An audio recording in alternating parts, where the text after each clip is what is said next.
ಇಲ್ಲೆರಡು button, ಇಲ್ಲೆರಡು button, ಇಲ್ಲೇ ಎರಡು joystick ಬೇರೆ. ಸಖತ್ ಡಿಫ್ರೆಂಟ್ ಆಗಿದೆ ವೀಲ್ ನೋಡಿ, ಎಲ್ಲ ಆಂಗಲ್ ಅಲ್ಲೂ ತಿರುಗುತ್ತೆ ಇದು. ಇದು ಒಂದು ರಿಮೋಟ್ ಕಂಟ್ರೋಲ್ ಕಾರ್ ಆಗಿದೆ. ಇದರಲ್ಲಿ ನೀವು ಡ್ರಿಫ್ಟ್ ಮಾಡಬಹುದು, ಹಾಗೆಯೇ ಸಿಕ್ಕಾಪಟ್ಟೆ ಫೀಚರ್ಸ್ ಇದಾವೆ ಅಂತ ಮೆನ್ಷನ್ ಮಾಡಿದ್ದಾರೆ. ಎಲ್ಲ ಡೈರೆಕ್ಷನ್ ಕೂಡ ಇಲ್ಲಿ ಮೆನ್ಷನ್ ಇದೆ. ಜೊತೆಗೆ ಈ ಒಂದು ರಿಮೋಟ್ ಕಂಟ್ರೋಲ್ ಕಾರ್ ಏನಿದೆ ಸಖತ್ ಯುನೀಕ್ ಆಗಿದೆ, ಮತ್ತೆ ಜಾಯ್ಸ್ಟಿಕ್ ಕೂಡ ಅವರೇನೆ ಕೊಟ್ಟಿದ್ದಾರೆ. ಸೊ ಹೀಗಾಗಿ ನನಗಂತೂ ಸಖತ್ ಎಕ್ಸೈಟ್ಮೆಂಟ್ ಇತ್ತು ಈ ಪ್ರಾಡಕ್ಟ್ ಯಾವಾಗ ಬರುತ್ತೋ ಅಂತ. ಕೊನೆಗೂ ಬಂದಿದೆ. ಸೊ ಅನ್ಬಾಕ್ಸಿಂಗ್ ಮಾಡ್ತೀನಿ. ಹಾಗೇನೆ ಈ ಪ್ರಾಡಕ್ಟ್ ಅನ್ನ ನೀವು ಬೈ ಮಾಡಬಹುದಾ, ನಿಜಕ್ಕೂ ಚೆನ್ನಾಗಿದೆಯಾ, ವರ್ತ್ ಇದೆಯಾ ಈ ಪ್ರೈಸ್ಗೆ, ಅದನ್ನೆಲ್ಲ ನೀವು ನೋಡಿ ಆಮೇಲೆ ನಿಮ್ಗೆ ಇಷ್ಟ ಆದ್ರೆ ಬೈ ಮಾಡಬೇಕು ಅಂತ ಅನ್ಸಿದ್ರೆ ಡಿಸ್ಕ್ರಿಪ್ಷನ್ ಬಾಕ್ಸ್ ಮತ್ತೆ ಕಮೆಂಟ್ ಬಾಕ್ಸ್ ಇದರ ಲಿಂಕ್ ಅನ್ನು ಕೊಟ್ಟಿರ್ತೀನಿ, ಅಲ್ಲಿಂದ ನೀವು ಇದನ್ನ ಬೈ ಮಾಡ್ಕೊಳ್ಬಹುದು. ಸೊ ಇವಾಗ ಅನ್ಬಾಕ್ಸಿಂಗ್ ಮಾಡೋಣ. ಓಕೆ, ಪ್ಯಾಕೇಜಿಂಗ್ ನೀಟಾಗಿನೇ ಬಂದಿದೆ. ಓಕೆ, ಒಂದು ಸ್ವಲ್ಪ ಈ ರೀತಿಯಾಗಿ ಆಗಿದೆ, ನೋ ಪ್ರಾಬ್ಲಮ್. ನಮಗೆ ಮೇನ್ ಪ್ರಾಡಕ್ಟ್ ಚೆನ್ನಾಗಿದ್ರೆ ಆಯಿತು. ಓಕೆ, ಅನ್ಬಾಕ್ಸಿಂಗ್ ಮಾಡೋದಾದ್ರೆ ಸಖತ್ ಎಕ್ಸೈಟ್ಮೆಂಟ್ ಇದೆ ಗುರು ಮಾತ್ರ. ಬರಲಿ ಪ್ರಾಡಕ್ಟ್ ಹೊರಗಡೆ ಬರಲಿ. ಎಸ್, ಪ್ರಾಡಕ್ಟ್ ಹೊರಗಡೆ ಬಂದಿದೆ. ನೀವು ಅಬ್ಸರ್ವ್ ಮಾಡಿರ್ಬೋದು ಈಗಾಗಲೇ. ನೋಡಿ ಇದ್ರ ವೀಲ್ ನೋಡಿ ಹೆಂಗಿದೆ ಅಂತ, ಸಖತ್ ಡಿಫ್ರೆಂಟ್ ಆಗಿದೆ ವೀಲ್ ನೋಡಿ, ಎಲ್ಲ ಆ್ಯಂಗಲ್ ಅಲ್ಲೂ ತಿರುಗುತ್ತೆ ಇದು ನೋಡಿ, ತಿರುಗ್ತಾ ಇದೆ. ಮತ್ತೆ ಇದು ಸಖತ್ ಆಗಿದೆ, ಯುನೀಕ್ ಅಂತ ಅನ್ಸುತ್ತಲ್ವಾ ಈ ವೀಲ್ ನೋಡ್ತಾ ಇದ್ರೆ. ಮತ್ತೆ ಇದು ರೊಟೇಟ್ ಎಲ್ಲ ಆಗತ್ತೆ. ಸೌಂಡ್ ಅಬ್ಸರ್ವ್ ಮಾಡಿ,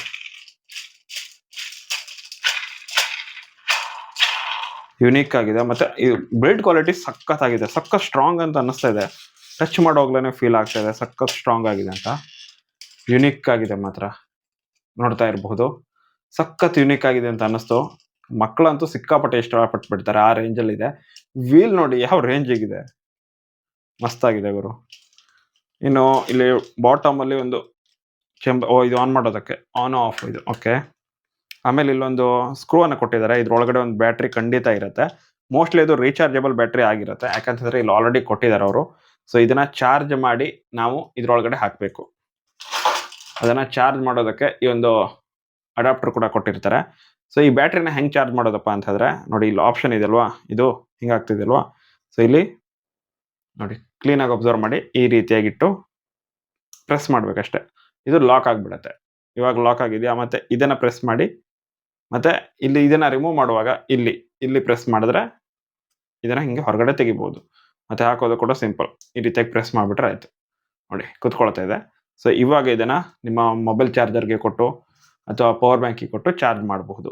ಸೊ ನಾನು ಇವಾಗ ಸದ್ಯಕ್ಕೆ ಚಾರ್ಜ್ ಮಾಡ್ತಾ ಇಲ್ಲ, ಚಾರ್ಜ್ ಇರಬಹುದು ಅಂತ ಹೋಪ್ ಮಾಡ್ತಾ ಇದ್ದೀನಿ, ಇರಲಿ. ಇವಾಗ ಇದನ್ನ ಇಲ್ಲಿ ಹಾಕೋಣ, ಸಾರಿ ಇಲ್ಲಿ. ಸೊ ಇಲ್ಲೊಂದು ಸ್ಕ್ರೂ ಕೊಟ್ಟಿದ್ದಾರೆ, ಸ್ಕ್ರೂ ಅನ್ನ ತೆಗಿಬೇಕು. ಸ್ಕ್ರೂ ಡ್ರೈವರ್ ಎಲ್ಲ ಹುಡುಕ್ತಾ ಕೂರುವಷ್ಟು ಪುರ್ಸತ್ತು ಕೂಡ ಇಲ್ಲ ಇವಾಗ, ಪೇಷನ್ಸು ಕೂಡ ಇಲ್ಲ ಆಕ್ಚುಲಿ. ಸೊ ಹೀಗಾಗಿ ಇದರಿಂದನೇ ತೆಗಿತಾ ಇದ್ದೀನಿ. ಯಾವ ಪ್ರಾಡಕ್ಟ್ ಆದ್ರೇನು, ಕೆಲಸ ಆದ್ರೆ ಆಯ್ತಲ್ವಾ. ಓಕೆ, ಇಲ್ಲೂ ಕೂಡ ಒಂದು ಚಕ್ರ ತರ ಕೊಟ್ಟಿದಾರಾ, ಕ್ರೇಜಿ ಗುರು, ನಾನು ನೋಡೇ ಇರಲಿಲ್ಲ. ಓಕೆ, ಹಿಂಗೆ ಪ್ರೆಸ್ ಮಾಡಿ ತೆಗಿಬೇಕು. ಓಕೆ, ಇಲ್ಲಿ ಜಾಗ ಇದೆ ನೋಡಿ, ಇದನ್ನ ಸೈಡಿಗೆ ಇಡ್ತಾ ಇದ್ದೀನಿ ನೋಡಿ. ಇಲ್ಲಿ ಒಂದು ಅಡಾಪ್ಟರ್ ಆಲ್ರೆಡಿ ಇರುತ್ತೆ. ಸೊ ಇವಾಗ ಏನು ಮಾಡಬೇಕು, ಈ ಬ್ಯಾಟ್ರಿನಲ್ಲಿ ಈ ಜಾಗ ಇದೆಯಲ್ವಾ, ಸೇಮ್ ಇಲ್ಲಿ ರೀಚಾರ್ಜ್ ಮಾಡುವಾಗ ಅಥವಾ ಚಾರ್ಜ್ ಮಾಡುವಾಗ ಇದಕ್ಕೆ ಹೆಂಗೆ ಅಟ್ಯಾಚ್ ಮಾಡಿದ್ರು ಹಾಗೆ ಇದಕ್ಕೂ ಕೂಡ ಅಟ್ಯಾಚ್ ಮಾಡಬೇಕು. Same method. ಝೂಮ್ ಮಾಡಿ ತೋರಿಸ್ತೀನಿ ಒಂದು ನಿಮಿಷ ನೋಡಿ, ಹಿಂಗೆ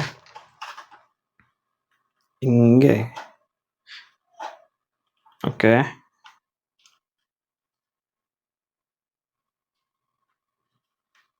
ಓಕೆ, ಕೂತ್ಕೊಂಡಿದೆ ನೋಡ್ತಾ ಇರಬಹುದು.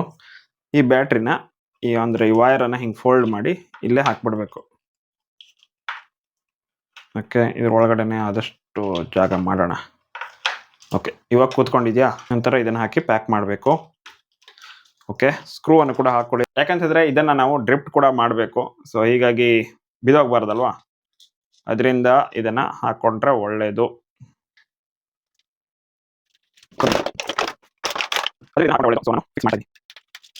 ಓಕೆ, ಮಸ್ತಾಗಿದೆ. ಇನ್ನು ಇದನ್ನ ಜಾಯ್ಸ್ಟಿಕ್, ಓಕೆ, ಮೂಮೆಂಟ್ ಆಗುತ್ತಾ? ಎಸ್, ಎಲ್ಲ ಕಡೆ ಮೂಮೆಂಟ್ ಆಗುತ್ತೆ. ಇದು ಕ್ರೇಜಿ, ಒಳ್ಳೆ ವಿಷಯ. ವೈಟ್ ಕಲರ್ ಆಗಿರೋದ್ರಿಂದ ಅಷ್ಟೊಂದು ಕ್ಲೀನಾಗಿ ಬರ್ತಾ ಇಲ್ಲ ಅಂತ ಅಂದ್ಕೊಂಡಿದ್ದೀನಿ. ಇವಾಗ ನೋಡಿ, ಆಮೇಲೆ ಇಲ್ಲಿ ಎರಡು ಎಕ್ಸ್ಟ್ರಾ ಬಟನ್ ಬೇರೆ ಇದೆ, ಆನು ಆಫು. ಓಕೆ, ಇಲ್ಲಿ ನೋಡಿ ಎರಡು ಎಕ್ಸ್ಟ್ರಾ ಬಟನ್ ಬೇರೆ ಇದೆ. ಡ್ರಿಫ್ಟಿಗೆ ಇರ್ಬೋದು ಅಂದ್ಕೊಂಡಿದ್ದೀನಿ. ಯಾವುದಕ್ಕೆ ಏನು ಕತೆ ನೋಡೋಣ. ಮತ್ತೆ ಇಲ್ಲೂ ಬಟನ್ ಇದೆ. ಕ್ರೇಜಿ ಗುರು, ಮಸ್ತಾಗಿದೆ. ಎಕ್ಸ್ಪೆಕ್ಟೇ ಮಾಡಿರಲಿಲ್ಲ ಈ ರೇಂಜಿಗೆ ಇರುತ್ತೆ ಅಂತ. ಇಲ್ಲೆರಡು ಬಟನ್ನು, ಇಲ್ಲೇ 2 ಜಾಯ್ಸ್ಟಿಕ್ ಬೇರೆ. ಕ್ರೇಜಿ. ಇದಕ್ಕೆ ಮೋಸ್ಟ್ಲಿ 2 ಡಬಲ್ ಎ ಬ್ಯಾಟ್ರಿ ಹಾಕೋದಿರುತ್ತೆ ಅಥವಾ ತ್ರಿಬಲ್ ಎ ಬ್ಯಾಟ್ರಿ ಇರ್ಬೋದು. ಹೆಚ್ಚು ನನಗನ್ಸುತ್ತೆ ಯಾಕೋ ಡಬಲ್ ಎ ಬ್ಯಾಟ್ರಿನೇ ಇರುತ್ತೆ ಅಂತ. ನೋಡೋಣ ಏನಿದೆ ಅಂತ, ಆಯ್ತಾ. ಎಸ್, ಡಬಲ್ ಎ ಬ್ಯಾಟ್ರಿ ಹಾಕಬೇಕು. ಎರಡು ಶೆಲ್ ಇದ್ರೆ ಸಾಕು. 2 ಯಾಕೆ, 5 ಏನಿದೆ, ಬಟ್ ಅಷ್ಟೆಲ್ಲ ಅವಶ್ಯಕತೆ ಇಲ್ಲ. ಓಕೆ, 2 ಹಾಕೋಣ. ಆಮೇಲೆ ಇದನ್ನ ಅಟ್ಯಾಚ್ ಮಾಡಿ ಯಾವಾಗ ಟ್ರೈ ಮಾಡ್ತೀನೋ ಅಂತ ಅನ್ನಿಸ್ತಾ ಇದೆ. ಓಕೆ, ಆನ್ ಆದರೆ ರೆಡ್ ಲೈಟ್ ಬರ್ತಾ ಇದೆ. ಸೊ ಇವಾಗ ಇದನ್ನ ಟ್ರೈ ಮಾಡೇ ಬಿಡೋಣ ಅಲ್ವಾ. ಓಕೆ, ಇದನ್ನೆಲ್ಲ ಪಕ್ಕದಲ್ಲಿ ಇಡೋಣ.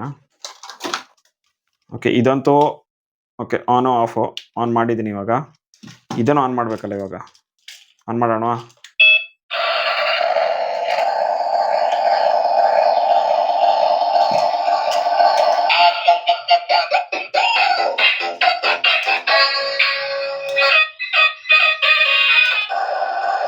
ಓಕೆ, ಆಫ್ ಮಾಡಿದ್ದೀನಿ.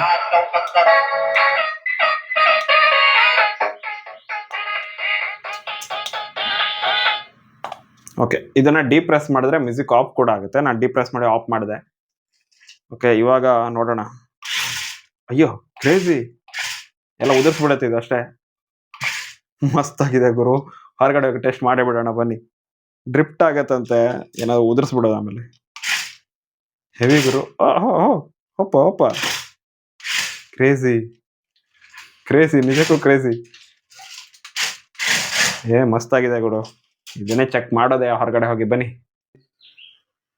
ಯಪ್ಪ ದೇವ್ರೆ, ನೀವು ನಂಬಲ್ಲ. ಡೆಮೋ ನೋಡೋಣ ಅಂತ ಒಂದ್ಸಲ ಕ್ಲಿಕ್ ಮಾಡಿದೆ, ಜಾತ್ರೆನೇ ಮಾಡ್ಬಿಡ್ತಪ್ಪ. ಕ್ಲಿಕ್ ಮಾಡ್ತೀನಿ ನೋಡಿ.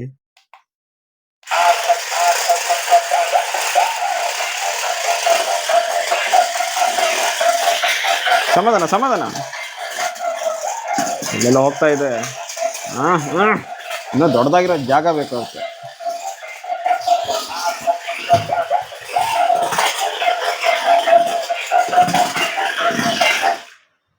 ಸಮಾಧಾನ ಮಾಡ್ಕೊಂಬರೇ ನೀನು. ಯಾವ ರೇಂಜಿಗಿದೆ ಇದು. ಇವಾಗ ಇದನ್ನ ಸ್ವಲ್ಪ ಇಲ್ಲಿ ಚೆಕ್ ಮಾಡಿ ನೋಡೋಣ. ನಾನು ಮಾತಾಡೋದಿಲ್ಲ, ಇದರ ಸೌಂಡ್ ಯಾವ ರೀತಿಯಾಗಿ ಬರುತ್ತೆ ಅದನ್ನು ನೀವು ಕೇಳಿಸ್ಕೊಳ್ಳಿ. ಮಸ್ತಾಗಿದೆ ಮಾತ್ರ. ಸೊ ಇವಾಗ ಮಾತಾಡೋದನ್ನ ಸ್ಟಾಪ್ ಮಾಡ್ತೀನಿ, ಪ್ಲೇ ಮಾಡ್ತಾ ಇದ್ದೀನಿ ನೋಡಿ.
ಓವರಾಲ್ ಆಗಿ ಈ ಒಂದು ರಿಮೋಟ್ ಕಾರ್ ಅಂತೂ ಟಾಪ್ ನಾಚ್ ಇದೆ. ಆಫ್ ರೋಡಿಂಗ್ ಕೂಡ ಚೆಕ್ ಮಾಡೋದು ಬಾಕಿ ಇದೆ, ಅದನ್ನು ಕೂಡ ಚೆಕ್ ಮಾಡೋಣ ಇವಾಗ. ಇದರ ಬಿಲ್ಡ್ ಕ್ವಾಲಿಟಿ ಅಂತೂ ಸೂಪರ್ಬ್ ಆಗಿದೆ. ಬ್ಯಾಟ್ರಿ ಬ್ಯಾಕಪ್ ಕೂಡ ಮಸ್ತ್ ಆಗಿದೆ. ಜೊತೆಗೆ ಇದರಲ್ಲಿ ಜಾಯ್ಸ್ಟಿಕ್ನ ಕಂಟ್ರೋಲ್ ಕೂಡ ತುಂಬಾ ಸ್ಮೂತ್ ಆಗಿದೆ, ಈಸಿಯಾಗಿನೇ ಯೂಸ್ ಮಾಡಬಹುದು. ಸೊ ಇವಾಗ ಆಫ್ ರೋಡಿಂಗ್ ಮಾಡೋಣ. ಇಲ್ಲಲ್ಲ, ಸ್ವಲ್ಪ ಕಲ್ಲು ಮಣ್ಣು ಇರುವಂತಹ ಜಾಗದಲ್ಲಿ ಇದನ್ನು ತಗೊಂಡು ಹೋಗ್ತಾ ಇದ್ದೀನಿ ಇವಾಗ. ಸೊ ನೋಡ್ತಾ ಇರಬಹುದು ಇವಾಗ ಎಂಟ್ರಿ ಆಫ್ ರೋಡಿಂಗಲ್ಲಿ ಯಾವ ರೀತಿಯಾಗಿ ಇದು ಪರ್ಫಾರ್ಮೆನ್ಸನ್ನು ಕೊಡುತ್ತೆ ಅದನ್ನು ಚೆಕ್ ಮಾಡುವಂತಹ ಸಮಯ ಇದು. ಸೊ ಇಳಿಸೇ ಬಿಡೋಣ ಅಲ್ವಾ. ಸೊ ಇವಾಗ ನೋಡ್ತಾ ಇರಬಹುದು ಎಷ್ಟೊಂದು ಸ್ಮೂತಾಗಿ ಇದು ಹೋಗ್ತಾ ಇದೆ. ಈ ಒಂದು ಆಫ್ ರೋಡಿಂಗಲ್ಲೂ ಕೂಡ ಕಲ್ಲು ಮಣ್ಣು ಇದ್ರೂ ಕೂಡ ನೋಡ್ತಾ ಇರಬಹುದು ಯಾವ ರೀತಿಯಾಗಿ ಇದು ರೊಟೇಟ್ ಕೂಡ ಆಗ್ತಾ ಇದೆ. ಕಾರ್ ಮಾತ್ರ ಇದರ ಬಿಲ್ಡ್ ಕ್ವಾಲಿಟಿಯಿಂದ ಹಿಡಿದು ಪರ್ಫಾರ್ಮೆನ್ಸಿಂದ ಹಿಡಿದು ಬ್ಯಾಟ್ರಿ ಬ್ಯಾಕಪ್ ಅಂತ ಹಿಡಿದು ಪ್ರತಿಯೊಂದು ವಿಷಯದಲ್ಲೂ ಕೂಡ ಇದು ಟಾಪ್ ನಾಚ್ ಇದೆ. 1200 ಅಥವಾ 1300 ರೂಪಾಯಿಯನ್ನ ಆರಾಮಾಗಿ ನೀವು ಒಂದು ಕಾರಿಗೆ ಕಣ್ಣು ಮುಚ್ಕೊಂಡು ಕೊಡಬಹುದು. ತುಂಬಾನೇ ಸ್ಟ್ರಾಂಗ್ ಆಗಿದೆ. ವೀಲ್ ಕೂಡ ತುಂಬಾನೇ ಸ್ಟ್ರಾಂಗ್ ಆಗಿರುವಂತದ್ದು. ನೋಡ್ತಾ ಇರಬಹುದು ಎಷ್ಟು ಸ್ಮೂತ್ ಆಗಿ ನೀವು ಇಲ್ಲಿ ಇದನ್ನ ಕಂಟ್ರೋಲ್ ಮಾಡಬಹುದು. ಈಸಿಯಾಗಿನೇ ಡ್ರೈವ್ ಆಗ್ತಾ ಇದೆ. ಅಂದ್ರೆ ರಿಮೋಟ್ ಕಂಟ್ರೋಲ್ ಇಂದ ಕಂಟ್ರೋಲ್ ಮಾಡೋದು. ಸೊ ಕಾರ್ ಡ್ರೈವ್ ಮಾಡಬಹುದು ರಿಮೋಟ್ ಕಂಟ್ರೋಲ್ನ ಮೂಲಕ. ಮಸ್ತಾಗಿದೆ ಮಾತ್ರ ಇದೊಂದು ರಿಮೋಟ್ ಕಂಟ್ರೋಲ್ ಕಾರ್ಗಳಲ್ಲಿ ನಾನು ಇಲ್ಲಿಯ ತನಕ ಬೈ ಮಾಡಿದ್ರಲ್ಲಿ ಇದೇನೆ ಟಾಪ್ ಆಗಿರಲಿರುವುದು. ನಂಬರ್ 1 ಪ್ಲೇಸಲ್ಲಿ ಸದ್ಯಕ್ಕೆ ಇದೇನೇ ಇದೆ. ಸೂಪರ್ ಆಗಿದೆ ಮಾತ್ರ. ನೋಡ್ತಾ ಇರ್ಬೋದು, ಕಲ್ಲು ಮಣ್ಣು ಅಂತ ನೋಡೋದಿಲ್ಲ. ಆರಾಮಾಗಿ ಇದನ್ನ ನೀವು ಎಲ್ಲಿ ಬೇಕೋ ಅಲ್ಲಿ ಓಡಿಸಬಹುದಾಗಿದೆ. ಸಖತ್ತಾಗಿದೆ ಮಾತ್ರ. ನನಗೆ ಸಿಕ್ಕಾಪಟ್ಟೆ ಇಷ್ಟ ಆಯಿತು. 1500 ಕೊಟ್ಟರು ಕೂಡ ವರ್ತ್ ಅಂತ ನನಗನ್ಸುತ್ತೆ. ಬೆಸ್ಟ್ ಆಗಿದೆ ಮಾತ್ರ. ನೋಡ್ತಾ ಇರ್ಬೋದು, ಇಲ್ಲಿ ಪೈಪ್ ಎಲ್ಲ ಅಡ್ಡ ಇದೆ, ಅದನ್ನೆಲ್ಲ ಈಸಿಯಾಗಿನೇ ದಾಟ್ಕೊಂಡು ಹೋಗ್ತಾ ಇದೆ. ಹಾಗೆಯೇ ತುಂಬಾ ಸ್ಪೀಡಾಗೂ ಕೂಡ ಹೋಗ್ತಾ ಇದೆ. One of the best remote control car. ನೀವು ಯಾರಿಗಂತೂ ಗಿಫ್ಟ್ ಮಾಡ್ತೀರಾ ಅಥವಾ ನೀವೇನೇ ಯೂಸ್ ಮಾಡ್ತೀರಾ ಅಂತ ಹೇಳಿದ್ರು ಕೂಡ ಮಸ್ತ್ ಆಗಿರುವಂತಹ ಒಂದು ರಿಮೋಟ್ ಕಂಟ್ರೋಲ್ ಕಾರ್ ಇದಾಗಿದೆ. ಇದರ ಲಿಂಕ್ ಬೇಕಿದ್ರೆ ನಾನು ನಿಮ್ಗೆ ಆಲ್ರೆಡಿ ಹೇಳಿದ್ದೀನಿ, ಡಿಸ್ಕ್ರಿಪ್ಷನ್ ಬಾಕ್ಸ್ ಮತ್ತು ಕಮೆಂಟ್ ಬಾಕ್ಸಲ್ಲಿ ಕೊಟ್ಟಿರ್ತೀನಿ. ಮಿಸ್ ಮಾಡಿದೆ, ಬೈ ಮಾಡಿ. ಇದೇ ರೀತಿಯ ಯೂಸ್ಫುಲ್ ಪ್ರಾಡಕ್ಟ್ಗಳ ರಿವ್ಯೂಸ್ ನಿಮಗೆ ಬೇಕು ಅಂತ ಹೇಳಿದ್ರೆ ಈ ಚಾನಲನ್ನು ಮಿಸ್ ಮಾಡಿದೆ ಫಾಲೋ ಮಾಡೋದನ್ನು ಮರಿಬೇಡಿ. ನಿಮಗೆ ಈ ಒಂದು ರಿಮೋಟ್ ಕಂಟ್ರೋಲ್ ಕಾರ್ ಹೇಗೆ ಅನ್ನಿಸ್ತು, ನಿಮ್ಮ ಅಭಿಪ್ರಾಯ ಏನು, ಅದನ್ನು ನೀವು ಮಿಸ್ ಮಾಡದೆ ಕಮೆಂಟ್ ಬಾಕ್ಸಲ್ಲಿ ಕಮೆಂಟ್ ಮಾಡಿ. ಸಿಗೋಣ. Thank you.